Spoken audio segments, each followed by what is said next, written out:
اور حج کے دوران شرک سے اپنے آپ کو باز رکھنا چاہیے، شرک سے توبہ کرنا چاہیے، کیونکہ شرک والا کوئی بھی عمل اللہ رب العالمین قبول نہیں کرتا ہے، بلکہ شرک سارے عملوں کو برباد کر دیتا ہے۔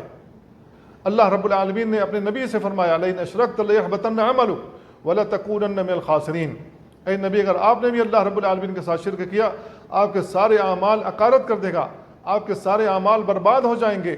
اور آپ آخرت میں گھاٹا اٹھانے والوں میں سے ہو جائیں گے۔ تو ہمیں کوشش کرنی چاہیے کہ ہم شرک سے بھی توبہ کریں، سچی توبہ کریں، اور دوران حج شرکیہ کوئی بھی لفظ اپنی زبان سے نہ نکالیں، شرکیہ کوئی بھی عمل نہ کریں۔ بہت سارے حجاج کو ہم نے مینا میں، عرفات میں، مزدلفہ میں دیکھا ہے کہ وہ لوگ قوالیاں گاتے پھرتے ہیں،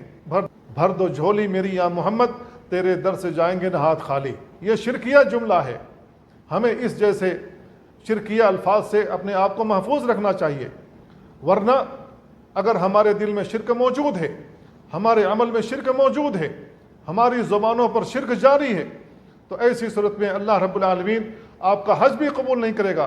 عمرہ بھی قبول نہیں کرے گا، نمازیں بھی قبول نہیں کرے گا، روزہ بھی قبول نہیں کرے گا، صدقہ و خیرات بھی قبول نہیں کرے گا، کوئی بھی عمل اللہ رب العالمین قبول نہیں کرے گا۔ اور شرک سے پہلے جو آپ نے نیک عمل کیے ہوں گے، شرک کرنے کے بعد اللہ رب العالمین ان تمام نیک عملوں کو برباد کر دے گا، گویا کہ آپ کے پاس کوئی بھی نیک عمل موجود نہیں ہے۔